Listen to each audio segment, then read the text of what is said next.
Yo, what is up guys, Grim here, and today we are going to be going over my new Atlas strategy for Legion. I'm going to be telling you guys how I made multiple exalts over a few days and how I got a lot of my final pieces of gear, and then I'll give you guys a bit of a sneak peek into what is coming up next.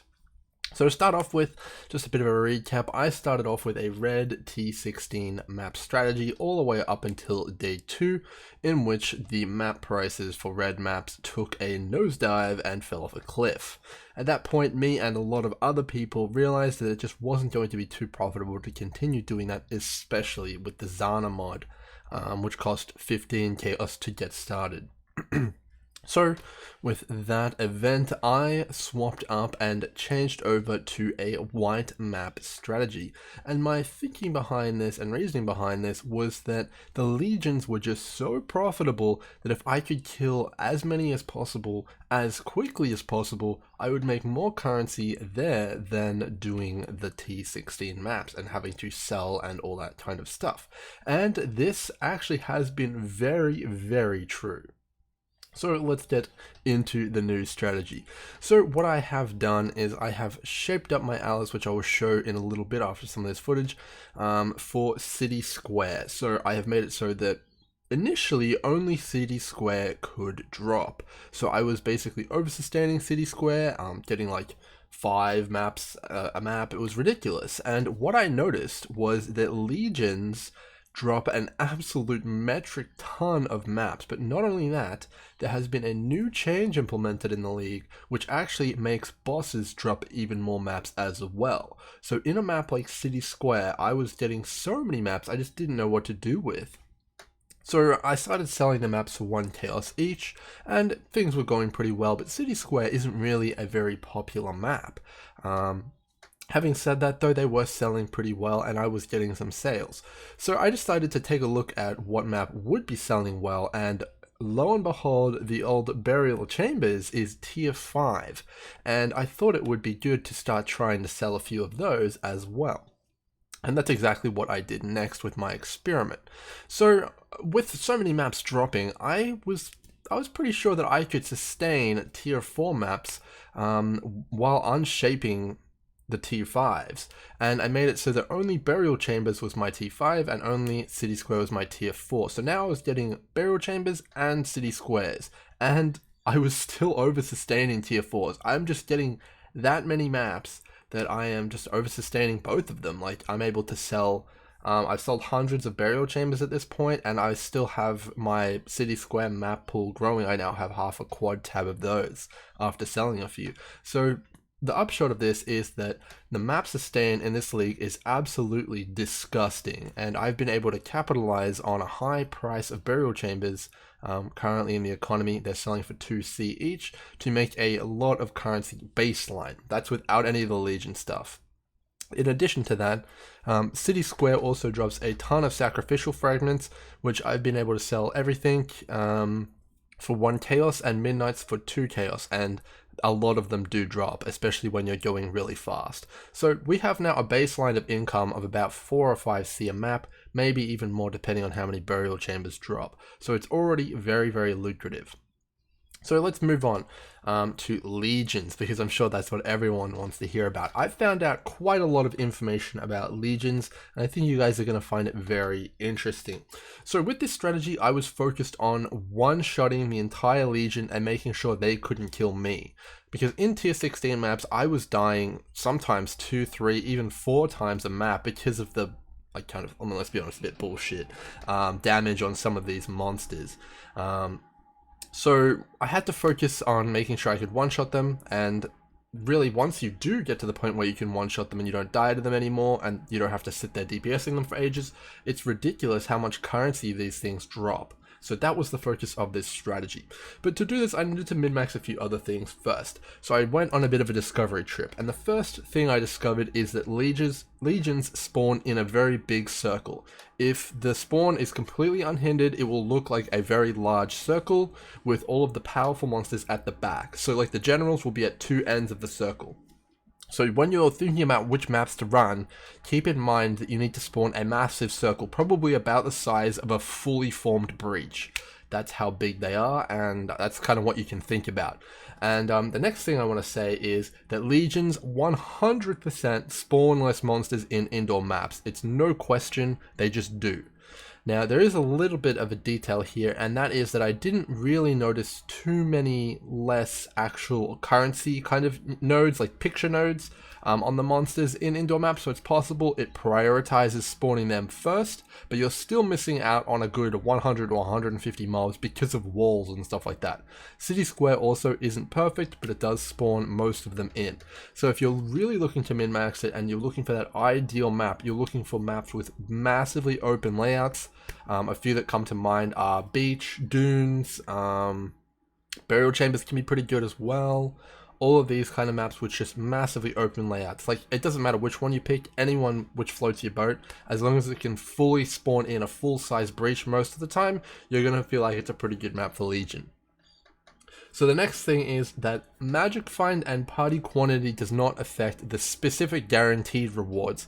So I'm talking about like when you get it and there's a chaos orb above one of the guy's heads, or there's a big treasure trove with a divination card icon. Magic find does not affect those, to my knowledge. I'm like 99% sure on that, because yeah, I've tested it. Having said that though, you must keep in mind that Magic Find does affect the standard drops of Legion monsters, and there is a lot of Legion monsters, of course, and a lot of them are magic monsters and rare monsters, and they drop lots of uniques. Like, I'm talking tons of uniques. It's ridiculous. It's quite frankly disgusting how many uniques they drop. So Magic Find is still very good this league, actually really good. It's kind of like clearing incursions, how like tons of uniques and rares and all that kind of stuff drops. So if you're at the point in your progression where you're still doing Chaos Recipe, slapping on a bit of rarity or Magic Find could be really good for you.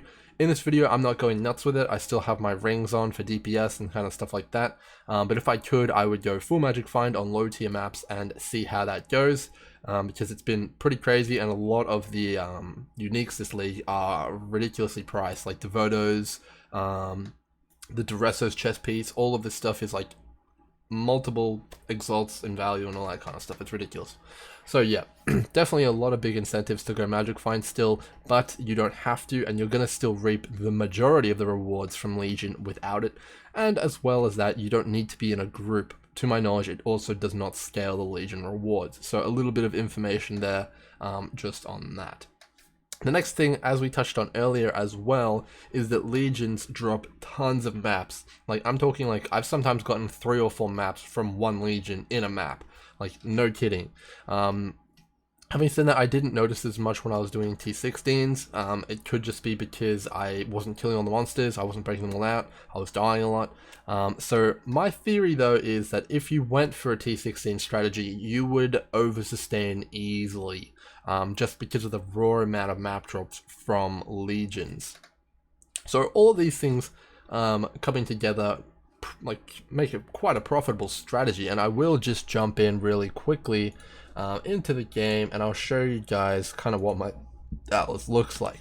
So initially I did have Elder Influence set up here, ping-ponging between City Square, but I concluded that it wasn't worth the effort after some time of maintaining it. I'd rather just run more maps and get more chances at loot. Another point I want to make here is that Legion's loot is quite, oh look, there's a cell right there, it's weird, it's very strange. I've noticed an abundance of exalts, annuls, and divines just off the Legion nodes, like the currency nodes. It's actually quite absurd. So just running a higher quantity of Legion seems to be just like what you want to be doing. I think if I had to guess how many exalts I've gotten so far just raw, I would say it's upwards from 20 now. Like, I'm getting like 5 or 6 a day, it feels like recently, like actually like 5 or 6 a day. Let's look at my dump tab right now. I'm pretty sure I have some exalts just in the dump tab. It's quite absurd. Maybe I don't have any in here today, I don't know. But yeah, we're floating quite a few exalts, and it's pretty insane. You guys are going to get tons of tier 1 currencies from these Legions. That's kind of the point here. And in addition to that, you're also going to get incubators, like the fragments, like you'll get tons of Mariketh and all that kind of stuff. Speaking of the emblems and the fragments, I do want to quickly comment on the rarity of some of these.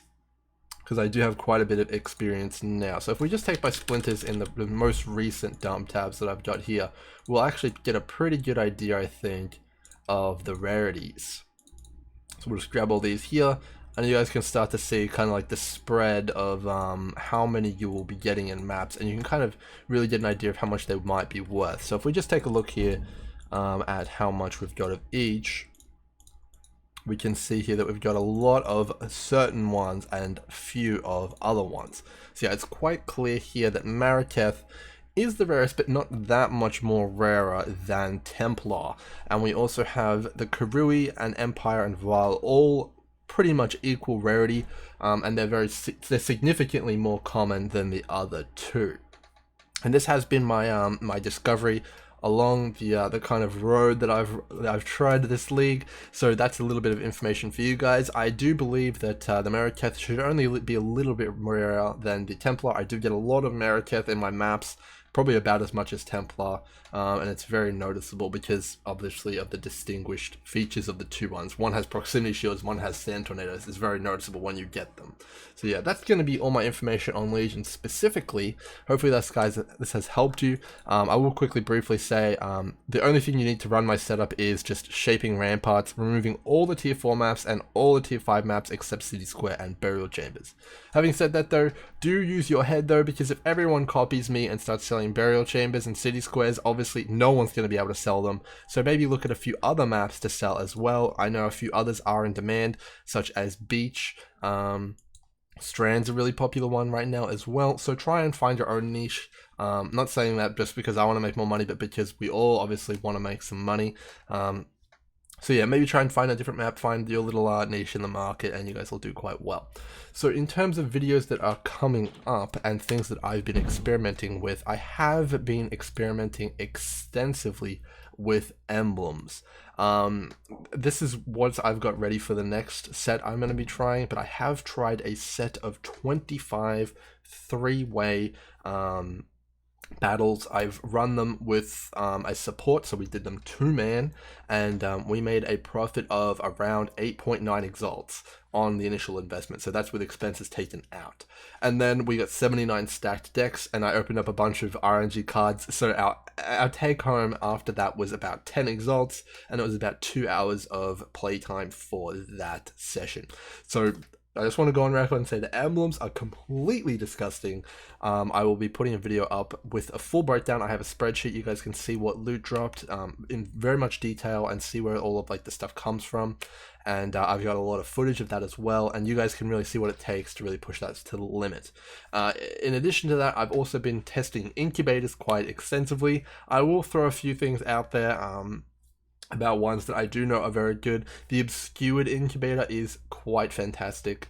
It drops whole breach stones, pure breach stones, enriched and charged very often. I can bring up my stats real quick. I'll give you guys a rough breakdown.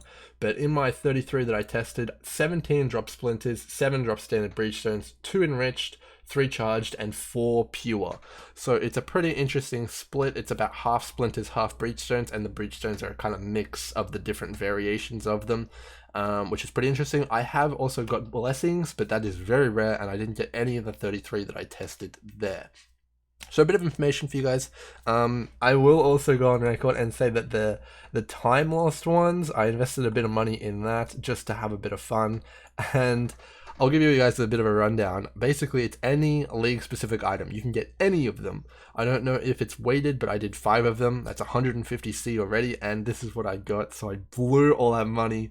I'm sure you can get Headhunter and Xerfes, and I'm sure you'll get them pretty often, but it's just how many you're running. If you're running like 400 of them, yes, you're probably going to make a ton of money. If you're running 5 or 6, it's just a lottery ticket at the end. So I wouldn't recommend just putting it on if you have just one. Just sell it unless you want to have a bit of fun.